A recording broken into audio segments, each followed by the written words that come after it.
Imagine getting to London in 3 hours. That's the promise behind this jet here, the Boom Overture. Supersonic travel could be especially important for industries involved in medical transportation and disaster relief. Picture a business trip that starts with coffee in New York and ends with dinner in Paris the same evening, with barely 90 minutes spent in the air between them. That is not a marketing slogan. It is the working target of a small aerospace company that most people have never heard of. And over the past year, they have quietly done something the aviation world assumed was decades away, if it was possible at all. For almost 50 years, the fastest air-breathing aircraft ever flown was the State Route 71 Blackbird, a jet-black reconnaissance plane that could outrun missiles by simply accelerating away from them. It cruised above 2,100 miles per hour, more than triple the speed of sound, and nothing built since has matched it in sustained atmospheric flight.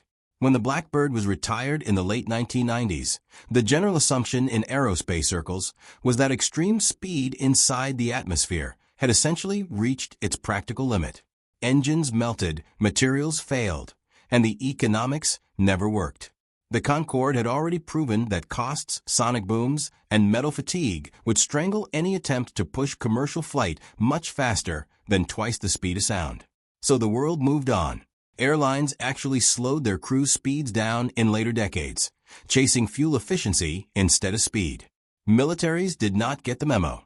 While civil aviation settled into a comfortable subsonic cruise, Russia and China began openly testing and displaying hypersonic glide weapons capable of maneuvering unpredictably at many times the speed of sound, weapons that current missile defense systems were never designed to intercept. Those systems expose a real strategic problem, but the deeper one, according to statements from American defense officials over the past several years, is not the incoming threat. It's what the United States lacks on offense. Something that can take off from an ordinary runway, cross an ocean in under an hour, complete a mission, and land to fly again the next day. Not a missile that fires once and is gone, but a reusable aircraft. That gap is precisely what a Georgia-based startup called Hermeus set out to close. Hermeus was founded in 2018 by A.J. Piplica, along with a small group of engineers who had cut their teeth on high-speed flight programs at the U.S. Air Force, SpaceX, and Blue Origin. These were not academics theorizing about hypersonics from a whiteboard. They were people who had already built hardware that left the ground. Their shared belief was straightforward and a little defiant. The barrier holding back sustained high-speed flight was not some immovable law of physics. It was an engineering problem nobody had thrown enough iteration at. And engineering problems, unlike physical laws, can be solved with enough attempts. To understand why their target number matters, it helps to put speed in context. Mach 1 is the speed of sound, roughly 760 miles per hour at sea level. Most long-haul airliners cruise around Mach 0.85. Which is why a flight from New York to London still takes 7 or 8 hours. Hypersonic, by the standard engineering definition, means anything above Mach 5, 5 times the speed of sound, covering nearly a mile every second. Hold that pace across the Atlantic, and the crossing shrinks to roughly 90 minutes. That is the number Hermeus is chasing, not as a one-off stunt, but as a sustained, repeatable cruise speed for an aircraft that takes off and lands like a normal plane. The reason nobody had pulled this off before comes down to heat rather than speed itself. When a spacecraft re-enters the atmosphere, it endures blistering temperatures for a few minutes and is specifically designed to slow down as fast as possible, shedding that heat through a sacrificial shield. A hypersonic aircraft faces the opposite problem. It has to accelerate to extreme speed and then hold it there for an extended period, carrying fuel, electronics, and eventually passengers the entire time. At those velocities, air slamming into the leading edges of the airframe compresses so violently that it heats up before it even touches the metal, a phenomenon engineers call aerodynamic heating. On sharp edges at Mach 5, surface temperatures can exceed 1,000 degrees Fahrenheit, hot enough to soften aluminum, weaken titanium, and destroy standard electronics and seals. This is why people in the field describe hypersonic flight not as a speed problem, but as a heat problem. And it is the wall that has stopped nearly every serious attempt before now. The engine sitting at the center of the Hermeus program is called Chimera. And it exists because no single existing engine type can do the whole job on its own. A conventional turbine-based jet engine is excellent from a standstill through moderate supersonic speeds, but as airflow gets faster and hotter, spinning turbine blades become a liability rather than an asset. A ramjet solves that high-speed problem by removing moving parts entirely, using the vehicle's own forward velocity to ram and compress air through clever internal geometry. The catch is that a ramjet produces essentially no thrust at low speed. You cannot take off in one, and you cannot accelerate through the slow regime using one. Chimera is built to do both jobs in a single engine. At low speed, it behaves like an ordinary turbojet. As the aircraft accelerates, airflow is progressively redirected around the spinning turbine core and into a separate ramjet duct, where combustion continues without any rotating parts at all. Engineers at Hermeus refer to the brief instant of handoff between those two modes as the Valley of Death, and it is the single hardest moment in the whole design. For a fraction of a second, neither the turbine nor the ramjet has full control of thrust. If the turbine winds down too early, the aircraft can lose lift and enter an uncontrollable deceleration. If the ramjet fails to ignite cleanly as the turbine hands off, the result is the same. During testing at the University of Notre Dame's Turbomachinery Laboratory, the Hermeus team spent roughly 5 months in 2022 pushing a prototype of Chimera through simulated Mach 4 conditions on the ground, watching airflow stability, combustion strength, and pressure readings in real time. By the end of that campaign, they had achieved a repeatable, confirmed mode transition, moving from a blank sheet of paper to validated hardware in under 2 years on a budget in the tens of millions of dollars. A pace that is almost unheard of in an industry where engine programs typically stretch across decades.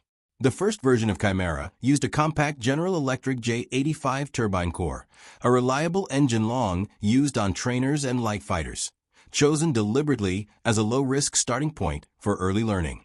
For the aircraft meant to actually approach Mach 5, Hermeus turned to something with far more proven muscle: the Pratt & Whitney F100. The same engine family that has powered F-15 and F-16 fighters for roughly half a century, delivering around 29,000 pounds of thrust in afterburner and carrying tens of millions of flight hours of real-world service. Even that battle-tested core needs help surviving what Mach 5 does to incoming air, which arrives at the intake already hundreds of degrees hot before any mechanical compression occurs. Left unchecked, that heat would warp or destroy the compressor. The fix is a precooler, an extremely dense heat exchanger positioned just behind the intake, packed with thousands of tiny channels that strip thermal energy from the air in a fraction of a second as it passes through. Hermeus plans to manufacture that precooler from nickel-based alloys using advanced 3D printing, and pairing it with the F100 does more than protect the hardware. It lets the turbine run at higher speeds and efficiency than its original design intended, narrowing that dangerous valley of death between turbine and ramjet modes. Much of this combined testing has taken place at a company-owned facility in Jacksonville, Florida, built inside decommissioned Navy test cells from the 1950s and 1980s, where owning the site lets engineers run their own campaigns, swap hardware, and iterate on the engine almost the way a software team pushes new code, quickly and continuously.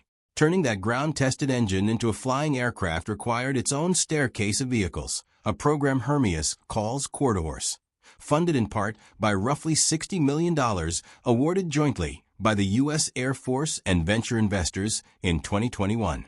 The first vehicle, an unpowered structural mock-up nicknamed the Iron Bird, never left the ground. Its job was to shake out wiring, hydraulics, fuel systems, and the ground-based remote flight control setup Hermeus calls the flight deck.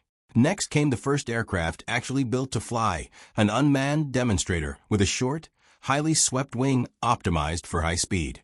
It completed taxi trials and its first full flight at Edwards Air Force Base in California in the spring of 2025, with the remote pilot team confirming that the airframe behaved exactly as the computational models had predicted.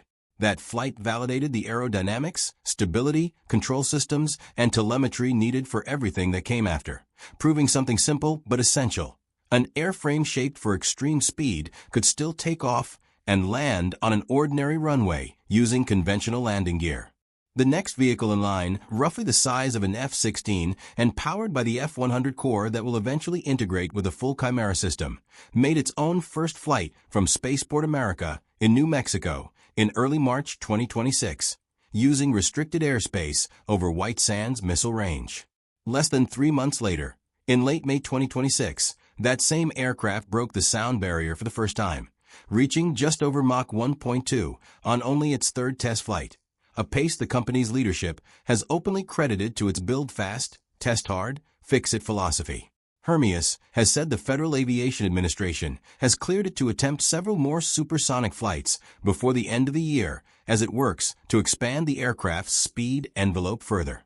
2 more vehicles in that same size class are planned to push progressively toward the transonic and high Mach range, all of it serving as a runway, literally and figuratively, toward the vehicle designed to carry the complete Chimera engine and attempt something no reusable aircraft has ever done in the air, a live transition from turbine power to ramjet power mid-flight, taking off conventionally, accelerating through the sound barrier, closing off the turbine airflow, opening the ramjet duct, and continuing to accelerate from there. If that transition succeeds in flight rather than just on a test stand, it opens the door to 2 very different applications sitting at opposite ends of the spectrum. One is a reusable hypersonic drone intended purely for defense missions, roughly 45 feet long and aimed at Mach 5, designed to dash across contested waters, gather intelligence or jam enemy radar on a single high-speed pass, and return to base rather than being expended like a missile. The other is a 20-seat hypersonic passenger jet aimed at long, over-water business routes, such as New York to Paris, cruising near 90,000 feet, nearly 3 times the altitude of a normal airliner, where the sky darkens toward black and the curve of the Earth becomes visible. A federal ban on routine supersonic flight over land, in place since 1973 because of sonic booms, would still confine that passenger jet to ocean routes unless regulators eventually relax the rules.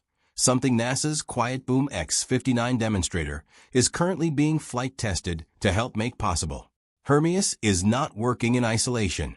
Other companies have been chasing pieces of the same puzzle, from a hypersonic test vehicle that has already exceeded Mach 5 in rocket-powered drop tests over the Pacific, to a supersonic airliner prototype that has broken the sound barrier in early trials, to a European combined cycle engine program that pursued similar precooler technology for decades before running out of funding, without ever getting hardware into the sky. What sets Hermeus apart at this moment is simple. Its engine has demonstrated a mode transition on the ground, its aircraft are actually flying, and it has a funded partnership with the Air Force generating real flight data instead of theoretical papers. The State Route 71 held its speed record for the better part of 50 years largely because nobody could solve the heat problem well enough to beat it and still land the plane intact. The aircraft now working its way through Hermeus's test program is not trying to be a one-shot record breaker. It is trying to take off from a normal runway, cross an ocean in the time it takes to watch a couple of movie trailers, complete its mission, and come home ready to do it again the next morning. No rocket boosters, no disposable stages, no exotic launch infrastructure, just an airplane or runway, and a speed that aerospace textbooks have spent half a century insisting shouldn't be achievable from either direction, up or down.